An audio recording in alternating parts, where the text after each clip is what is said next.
भनिन्छ नि जे कुरा पनि आफ्नो भएपछि राम्रो लाग्छ अनि कति कुराहरू राम्रो लागेर माया लाग्दैन, माया लागेपछि राम्रो लाग्न थाल्छ भनेर। त्यसै गरी एउटा राम्रो इक्जाम्पल चाहिँ मलाई मेरो गाउँ हो जस्तो लाग्छ, जुन चाहिँ आफ्नो हो, त्यही भएर एकदम धेरै माया लाग्छ अनि माया लाग्छ त्यही भएर नै राम्रो लाग्छ भनौँ न। एक हिसाबले प्राकृतिक रूपले त एकदमै धेरै राम्रो छ, तर विकास र पूर्वाधारको हिसाबले चाहिँ एकदमै पछाडिएको। हुन त ललितपुर अब यो सहर लगनखेल साटोपाटोबाट यति नजिकै भएर पनि अब ललितपुरको कर्णाली हुम्ला जुम्ला भन्दा फरक नपर्ला।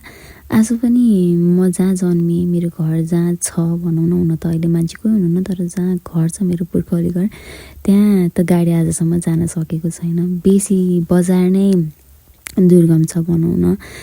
कहिलेकाहीँ गइन्छ, तर त्यो जाने बेलामा पनि डराइ जानुपर्नेवाला कन्डिसन। न एउटा बाटो राम्रो छ, त्यहाँ भएको मान्छेहरूको लागि न त कुनै सुविधा छ भनौँ न। एक हिसाबले बिरामी भयो भने कि त टिका भएर पाउनु पऱ्यो कि त बाटा नहुनु पऱ्यो। अनि स्कुल पढ्ने बच्चाहरूको लागि न त स्कुल राम्रो छ, जेन तेन एससी अथवा +2सम्म पढे पछाडि सबैजना आफ्नो गाउँ छोडेर सहर आउनै पऱ्यो पढ्नकै लागि भए पनि। अनि याद छ अझै पनि हाम्रो गाउँमा पनि 10-15 परिवार हुनुहुन्थ्यो, 10-15 धुरी थियो, तर अहिले परिवारै कोही पनि हुनुहुन्न, घरहरू नै छैन। भूकम्पपछि त झन् कोही नै हुनुहुन्न, 1-2 परिवार हुनुहुन्छ जस्तो लाग्छ। अनि अरू सबै बसाइ सरेर आउनु पऱ्यो। त्यत्रो वर्ष दुःख गर्नुभयो त्यही ठाउँमा, राम्रो थिएन तर पनि 3 घन्टा लगेर दाना पानी चामल अन्नहरू लगेर दुःख गर्नुभयो। स्कुल पढ्नलाई फुपू दिदीहरू दाईहरू 2 घन्टा 1 घन्टा हिँडेर आउनुभयो, त्यस्तो गरेर पढ्नुभयो। तर अब त्यहाँ आएर बस्नको लागि केही पनि छैन। अझ बाढीले झन् धेरै थपिदियो, बिजोग नै बनाएर छाडिदिएछ बाढी बस्दै। मेरो पहिलोचोटि थियो गाउँ जाँदा, अनि यति नजिकै काठमाडौँबाट यति नजिकै भएर पनि यति विधि विकट जस्तो लाग्छ। फेरि चुनाव भयो, पहिला पनि नभएको होइन, भोट हालियो। अब कसले जित्छ थाहा छैन, सबैको आफ्नै मत छ, आफ्नै भनाइ छ, आफ्नै विचार छ, र यो पार्टी राम्रो त्यो पार्टी राम्रो, यो पार्टीको यो सिद्धान्त त्यो पार्टीको त्यो सिद्धान्त, सबैको आफ्नै छ। आफ्नै हिसाबले नै भोट हालिन्छ, आफ्नो हक हो भोट हाल्न पाउनु, हालियो, अधिकारको उपयोग गरियो। अब जसले जित्नु भए पनि हामीलाई त हुनेवाला केही पनि छैन। हामी कहिलेकाहीँ जाँदाखेरि जस त्यहाँको दुःख देख्नु नपरोस् भन्ने नै हो। जसले जित्नु भए पनि अब रिजल्ट आउन बाँकी नै छ, राम्रो पार्टीले जित्नुहोस्। पुरानोले जित्नु भयो भने यत्रो हुँदै पनि जनताहरूले विश्वास गरेर भोट हालेछ। अब चाहिँ आफ्नो स्वार्थहरू त्यागेर निस्वार्थ जनता र ठाउँको सेवामा लाग्नुपर्छ भन्ने सद्बुद्धि आएर राम्रो काम गर्नतर्फ लाग्नुहोस्। अब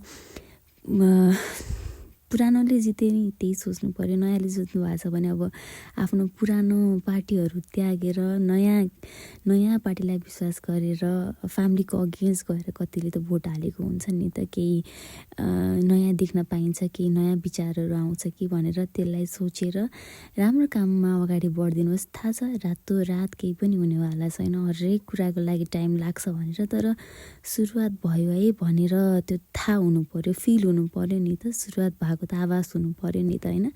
त्यही भएर जुन पार्टीले जित्नुहोस्, जसले जित्नुहोस्, एउटा राम्रो बाटो भन्नुहोस्। बाटो नै सबैभन्दा पहिलो पूर्वाधार होला। यदि राम्रो बाटो भयो भने बल्ल अरू विकासहरू हुनसक्छ, अनि बल्ल हस्पिटलहरू बन्न पायो, स्कुल कलेजहरू बन्न पायो। पहिला बाटो नै छैन भने केही पनि पोसिबल भएन। त्यही भएर फर्स्टमा चाहिँ जसले नै जित्नु भए पनि बाटो चाहिँ भन्नुहोस्। त्यो बाटो बनेपछि कति नजिकै हुन्छ होला, यहीँ काठमाडौँ आउनु पऱ्यो भने पनि मान्छे बिहान अफिस आएर जाने सम्मको कन्डिसन हुन्छ होला आफ्नो साधन हुँदाखेरि त, होइन?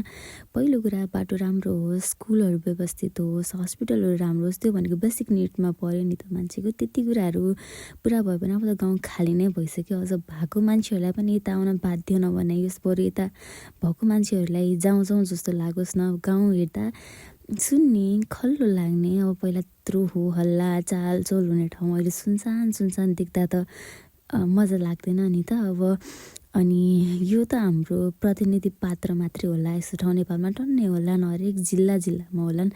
जब हरेक जिल्लाका हरेक ठाउँहरू विकसित होलान् तब त पुरै नेपालको नै प्रगति होला, विकास होला। त्यही भएर अब चाहिँ जुनै पार्टी जित्नुहोस्, जसले जित्नुहोस्, निस्वार्थ भएर देशको लागि काम गर्नुहोस्। अनि छिट्टै नयाँ नेपाल हामीलाई स्विजरल्यान्ड बन्नु पनि छैन, नयाँ अमेरिका नै बन्नु छ। नेपाल नै हुन पाइयोस्, नेपाली नै हुन पाइयोस्, तर विकसित कोही पनि सुख सुविधाबाट टाढा हुन नपरोस्। बिरामी हुँदा टाइममा औषधि पाइयोस्, शिक्षा पाइयोस्, र कसैलाई पनि आफ्नो गाउँ छोडेर अर्को ठाउँ जानुपर्ने सोच्नु नपरोस्। हामी सबैलाई चाहिएको यति नै होला, सायद योभन्दा बढी त केही चाहिएको छैन होला। पहिला यति चाहिँ पुरा होस्, शान्ति सुखले आफ्नो परिवारसँग बस्न पाइयोस्। बाआमा गाउँमा, छोराछोरी पढाइ जब भन्दै काठमाडौँमा त्यसरी आउनु चाहिँ नपरोस्, त्यो पनि यति नजिकैको ठाउँबाट चाहिँ अझ आउनु नपरोस्। यही नै हो।